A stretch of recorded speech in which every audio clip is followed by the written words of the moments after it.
జై శ్రీమన్నారాయణ. రాముడు రథం దిగాడు, తండ్రి దగ్గరికి వచ్చాడు. వచ్చి సాష్టాంగ ప్రణామము చేస్తున్నాడు రాముడు దశరథ మహారాజుకి. రామో వవందే చరణౌ పితుః. రాముడిని ఒక్కసారి లేపి రాముడిని దగ్గరికి తీసుకొని దశరథ మహారాజు ఆలింగనం చేసుకున్నాడు, కూర్చోమన్నాడు. తన ఎదురుగా సింహాసనములో రాముడు కూర్చుంటే రాముడు కూర్చున్నటువంటి సింహాసనము రాముడిలో ఉండేటటువంటి కాంతి వల్ల ప్రకాశిస్తోంది. చూస్తూ ఉన్నాడు దశరథ మహారాజు, పొంగిపోతూ ఉన్నాడు.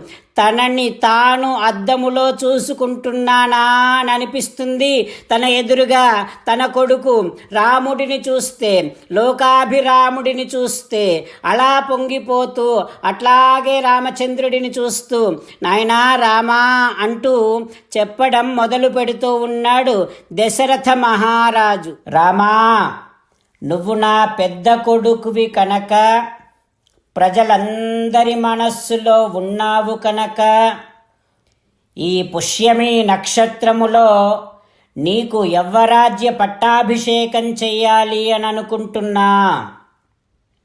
నువ్వు చాలా మంచివాడివి, చాలా మంచి వినయ విధేయతలు, మంచి గుణాలు ఉన్నాయి. అయినా నీ మీద ప్రేమతో నీకు కొన్ని విషయాలు చెప్పాలి అని అనుకుంటున్నా. శ్రద్ధగా విను. రామా, రాజువి అయిన తర్వాత చెడు అలవాట్ల బారిన పడకూడదు. రామా, ఎప్పటికప్పుడు రాజ్యములోని పరిస్థితులను తెలుసుకుని అందరినీ సంతోషపెట్టేటటువంటి ప్రయత్నాలు అహర్నిశలు చేస్తూనే ఉండాలి. రామా, రాజ్యము అప్పుల పాలు కాకుండా చూసుకోవాలి. రామా, నువ్వు రాజు అయిన తర్వాత నిన్ను చూస్తే, అంటే రాజును చూస్తే ప్రజలకు అమృతాన్ని త్రాగినంత సంతోషం కలగాలి. దశరథ మహారాజు ఈ రకంగా రాజు కాబోయేటటువంటి రాముడికి చాలా రకాలైనటువంటి మంచి మంచి విషయాలన్నీ చెబుతూ ఉన్నాడు. చెబుతూ ఉంటే రాముడి మిత్రులు కొందరు, స్నేహితులు కొందరు ఈ విషయం విన్నారు. దశరథ మహారాజు రాముడిని రాజుగా చేయబోతున్నాడు అనేటటువంటి విషయాన్ని విని వెంటనే వారంతా కౌసల్య అమ్మ దగ్గరికి వెళ్ళి, అమ్మా, రాముడు రాజు కాబోతున్నాడు అని వారంతా చెప్పగానే అమ్మ సంతోషానికి అవధులే లేవు. చాలా సంతోషపడుతోంది కౌసల్యమ్మ. ఇక్కడ దశరథ మహారాజు చెప్పాల్సినటువంటి విషయాలన్నీ చెప్పిన తర్వాత రాముడు తన భవనానికి వెళ్ళిపోయాడు. ఇంకా ఆ తర్వాత అయోధ్య నగరవాసులందరికీ తెలిసి అందరూ దేవతారాధనలు చేస్తూ ఉన్నారు ప్రతి ఇంట్లో. ఎందుకని? మా రాముడి పట్టాభిషేకము నిర్విఘ్నంగా సాగాలి అని ప్రతి ఒక్కరూ కూడా దేవతా ఆరాధనలు, దేవతా ప్రార్థనలు చేస్తూ ఉన్నారు.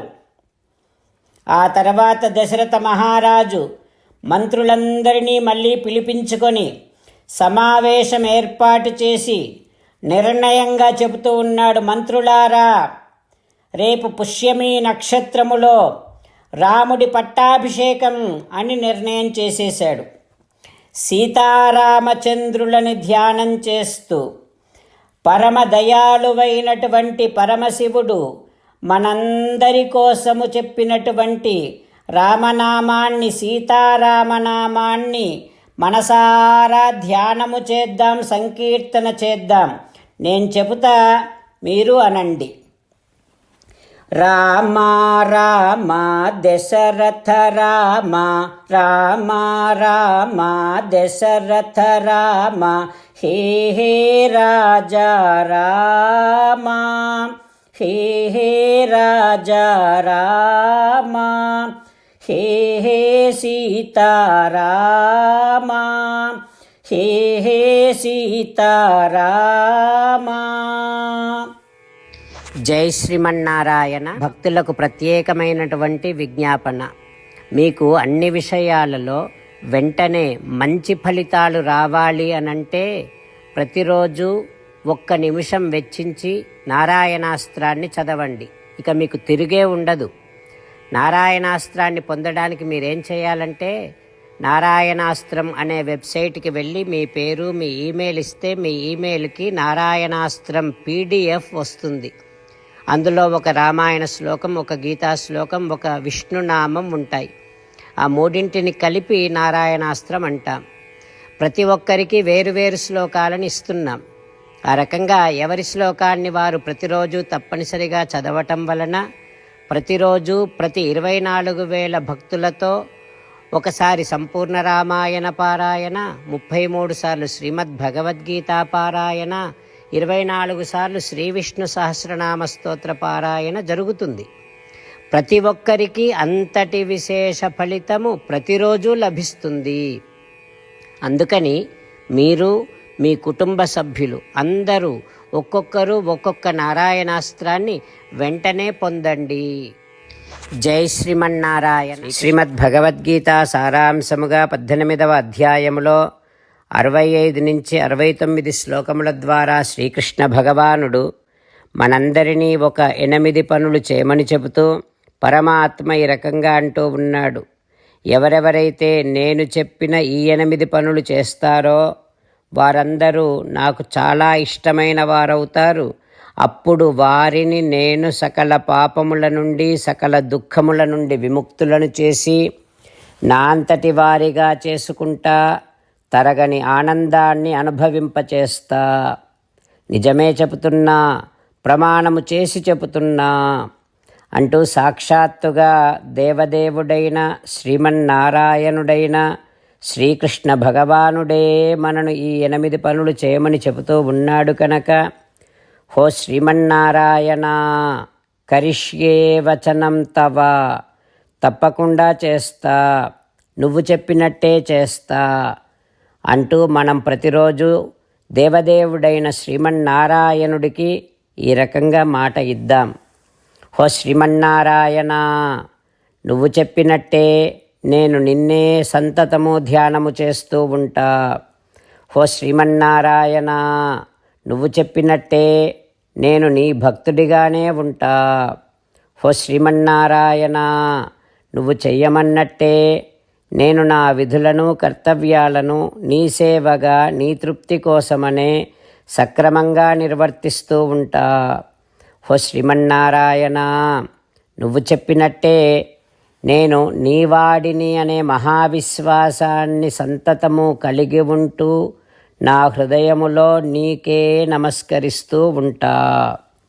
హో శ్రీమన్నారాయణ, మామేకం శరణం వ్రజ, నన్నొక్కడిని మాత్రమే శరణు వేడుకో అని నువ్వే అన్నావు కనుక నేను నిన్ను ఒక్కడిని మాత్రమే శరణు వేడుకుంటా.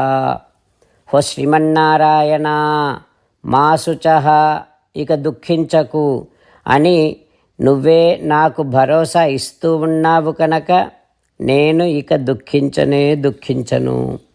హో శ్రీమన్నారాయణ, నువ్వు చెప్పినట్టే నువ్వు నా కోసమని చెప్పిన శ్రీమద్భగవద్గీతను ఎప్పుడో ఒక్కసారి కాకుండా ప్రతిరోజు కనీసం 1 శ్లోకాన్నైనా అనుసంధానము చేస్తూ గీతోపదేశాన్ని జ్ఞాపకం చేసుకుంటూ ఉంటా. హో శ్రీమన్నారాయణ, నువ్వు చెప్పినట్టే నువ్వందరి కోసమని చెప్పిన శ్రీమద్భగవద్గీతను తెలియని భక్తులందరికీ తెలియచేసే నా వంతు ప్రయత్నాన్ని నిరంతరము కొనసాగిస్తూనే ఉంటా. హో శ్రీమన్నారాయణ, నేను నువ్వు చెప్పినట్టే చేస్తా, నీకు నచ్చినట్టే ప్రవర్తిస్తా, నీకోసమే పని చేస్తూ ఉంటా. కరిష్యే వచనం తవ. సర్వం శ్రీకృష్ణార్పణమస్తు. జై శ్రీమన్నారాయణ.